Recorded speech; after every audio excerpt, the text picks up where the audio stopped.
ವೀಕ್ಷಕರೇ, electronics corporation of India limited ಈ ಒಂದು ಇಲಾಖೆಯಲ್ಲಿ ಖಾಲಿ ಇರುವಂತಹ ಹುದ್ದೆಗಳಿಗೆ ಅರ್ಜಿಯನ್ನು ಕರೆದಿದ್ದಾರೆ. ಇದು ಕೇಂದ್ರ ಸರ್ಕಾರದ ಸ್ವಾಯತ್ತ ಸಂಸ್ಥೆಯಾಗಿದ್ದು, ಈ ಸಂಸ್ಥೆಯಲ್ಲಿ ಖಾಲಿ ಇರುವಂತಹ ಹುದ್ದೆಗಳಿಗೆ ಅರ್ಜಿಯನ್ನು ಕರೆದಿದ್ದಾರೆ. ಯಾವತ್ತು ಒಂದು ನೋಟಿಫಿಕೇಶನನ್ನು ಬಿಡುಗಡೆ ಮಾಡಿದ್ದಾರೆ ಅಂತೇಳಿ ನಾವು ನೋಡಿದ್ರೆ 26/6/2025ನೇ ತಾರೀಕು ಈ ಒಂದು ಹುದ್ದೆಗಳ ಬಗ್ಗೆ ಒಂದು ನೋಟಿಫಿಕೇಶನನ್ನು ಬಿಡುಗಡೆ ಮಾಡಿದ್ದಾರೆ.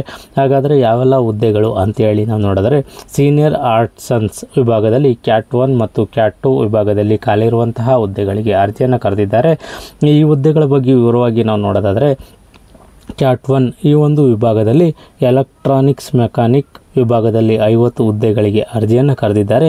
ಅದೇ ರೀತಿ ಎಲೆಕ್ಟ್ರಿಷಿಯನ್ ವಿಭಾಗದಲ್ಲಿ 30 ಹುದ್ದೆಗಳಿಗೆ ಅರ್ಜಿಯನ್ನು ಕರೆದಿದ್ದಾರೆ. ಅದೇ ರೀತಿ ಪಿಟ್ಟರ್ ವಿಭಾಗದಲ್ಲಿ 40 ಹುದ್ದೆಗಳಿಗೆ ಅರ್ಜಿಯನ್ನು ಕರೆದಿದ್ದಾರೆ. ಅದೇ ರೀತಿ ಕ್ಯಾಟ್ 2 ಈ ಒಂದು ವಿಭಾಗದಲ್ಲಿ ಎಲೆಕ್ಟ್ರಾನಿಕ್ಸ್ ಮೆಕ್ಯಾನಿಕ್ ವಿಭಾಗದಲ್ಲಿ 1 ಹುದ್ದೆಗೆ ಅರ್ಜಿಯನ್ನು ಕರೆದಿದ್ದಾರೆ. ಅದೇ ರೀತಿ ಎಲೆಕ್ಟ್ರಿಷಿಯನ್ ವಿಭಾಗದಲ್ಲಿ 2 ಹುದ್ದೆಗಳಿಗೆ ಅರ್ಜಿಯನ್ನು ಕರೆದಿದ್ದಾರೆ.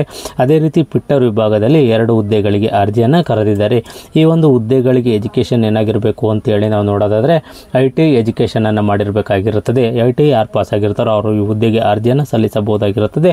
ಮತ್ತು ಒಂದು ಎಕ್ಸ್ಪೀರಿಯೆನ್ಸನ್ನು ಕೇಳಿದ್ದಾರೆ. ಕ್ವಾಲಿಫಿಕೇಷನ್ ಏನು ಅಂತೇಳಿ ನಾವು ನೋಡಿದ್ರೆ, ಮ್ಯಾನುಫ್ಯಾಕ್ಚರಿಂಗ್, ಪ್ರೊಡಕ್ಷನ್, ರಿಪೇರ್, ಟೆಸ್ಟಿಂಗ್ ಮತ್ತು EVM PSU ಈ ಒಂದು ವಿಭಾಗದಲ್ಲಿ ಎಜುಕೇಷನನ್ನು ಮಾಡಿರಬೇಕಾಗಿರುತ್ತದೆ.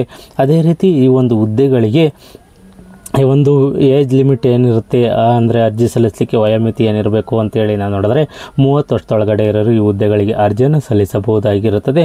ಮತ್ತು ಈ ಒಂದು ಹುದ್ದೆಗಳಿಗೆ ವೇತನ ಎಷ್ಟು ನಿಗದಿಪಡಿಸಿದ್ದಾರೆ ಅಂತೇಳಿ ನಾವು ನೋಡಿದ್ರೆ 23,368 ರೂಪಾಯಿಗಳ ಒಂದು ವೇತನವನ್ನು ಇವರು ನಿಗದಿಪಡಿಸಿದ್ದಾರೆ. ಈ ಒಂದು ಹುದ್ದೆಗಳಿಗೂ ಸಹ ಒಂದು ವಯೋಮಿತಿ ಸಡಿಲಿಕೆಯನ್ನು ನೀಡಿದ್ದಾರೆ. ಅದೇನು ಅಂತೇಳಿ ನಾವು ನೋಡಿದರೆ, 3 ವರ್ಷಗಳ OBC ಅಭ್ಯರ್ಥಿಗಳಿಗೆ 3 ವರ್ಷಗಳ ವಯೋಮಿತಿ ಸಡಿಲಿಕೆಯನ್ನು ನೀಡಿದ್ದಾರೆ. ಅದೇ ರೀತಿ SC ST ಅಭ್ಯರ್ಥಿಗಳಿಗೆ 5 ವರ್ಷಗಳ ಒಂದು ವಯೋಮಿತಿ ಸಡಿಲಿಕೆಯನ್ನು ನೀಡಿದ್ದಾರೆ. ಮತ್ತು ಈ ಒಂದು ಹುದ್ದೆಗಳಿಗೆ ಸಂಬಂಧಪಟ್ಟಂತೆ PWBD ಅಭ್ಯರ್ಥಿಗಳು ಯಾರಿದ್ದಾರೆ ಅವರಿಗೆ 10 ವರ್ಷಗಳ ಒಂದು ವಯೋಮಿತಿ ಸಡಿಲಿಕೆಯನ್ನು ಇವರು ನೀಡಿದ್ದಾರೆ. ಅದೇ ರೀತಿ ಈ ಹುದ್ದೆಗಳನ್ನ ಹೇಗೆ ಅಪ್ಲೈ ಮಾಡೋದು ಅಂತೇಳಿ ನಾವು ನೋಡೋದಾದರೆ, ಇದು ಆನ್ಲೈನ್ ಮುಖಾಂತರನೇ ಅರ್ಜಿಯನ್ನು ಹಾಕಬೇಕಾಗಿರುತ್ತದೆ. ಯಾವುದು ವೆಬ್ಸೈಟಲ್ಲಿ ಅರ್ಜಿಯನ್ನು ಹಾಕಬೇಕು ಅಂತೇಳಿ ನಾವು ನೋಡಿದ್ರೆ, ECIL.co.in ಈ ಒಂದು ವೆಬ್ಸೈಟ್ಗೆ ಹೋಗಿ ನೀವು ಅರ್ಜಿಯನ್ನು ಹಾಕಬೇಕಾಗಿರುತ್ತದೆ. ಮತ್ತು ಈ ಒಂದು ಹುದ್ದೆಗಳಿಗೆ ಅರ್ಜಿ ಹಾಕಲಿಕ್ಕೆ ಕೊನೆಯ ದಿನಾಂಕ ಯಾವುದು ಅಂತೇಳಿ ನಾವು ನೋಡೋದಾದರೆ 7/7/2025ನೇ ತಾರೀಕು ಕೊನೆಯ ದಿನಾಂಕವಾಗಿರುತ್ತದೆ. ಆ ದಿನಾಂಕದೊಳಗಾಗಿ ನೀವು ಅರ್ಜಿಯನ್ನು ಸಲ್ಲಿಸಬಹುದಾಗಿರುತ್ತದೆ. ಮತ್ತು ಈ ಒಂದು ಹುದ್ದೆಗಳಿಗೆ ಸಂಬಂಧಪಟ್ಟಂತೆ ನಿಮಗೆ ಹೆಚ್ಚಿನ ಮಾಹಿತಿ ಬೇಕು ಅಂತಂದರೆ, ಈ ಒಂದು ಅಧಿಕೃತ ವೆಬ್ಸೈಟ್ ಆದ ಇಲ್ಲಿ ಹೇಳಿದ್ನಲ್ಲ ಅಧಿಕೃತ ವೆಬ್ಸೈಟ್ ಆದ ECIL.co.in ಈ ಒಂದು ವೆಬ್ಸೈಟ್ಗೆ ಹೋಗಿ ನೀವು ಹೆಚ್ಚಿನ ಮಾಹಿತಿಯನ್ನು ನೀವು ಪಡ್ಕೋಬೋದಾಗಿರುತ್ತದೆ.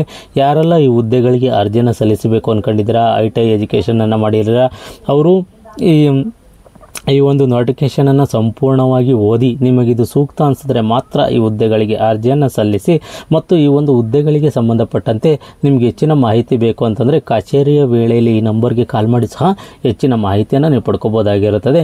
ಅದೇನು ಅಂತೇಳಿ ನಾವು ನೋಡಿದ್ರೆ 04027182222 ಈ ಒಂದು ನಂಬರ್ಗೆ ಕಾಲ್ ಮಾಡಿ ಸಹ ಹೆಚ್ಚಿನ ಮಾಹಿತಿಯನ್ನು ನೀವು ಪಡ್ಕೋಬೋದಾಗಿರುತ್ತದೆ.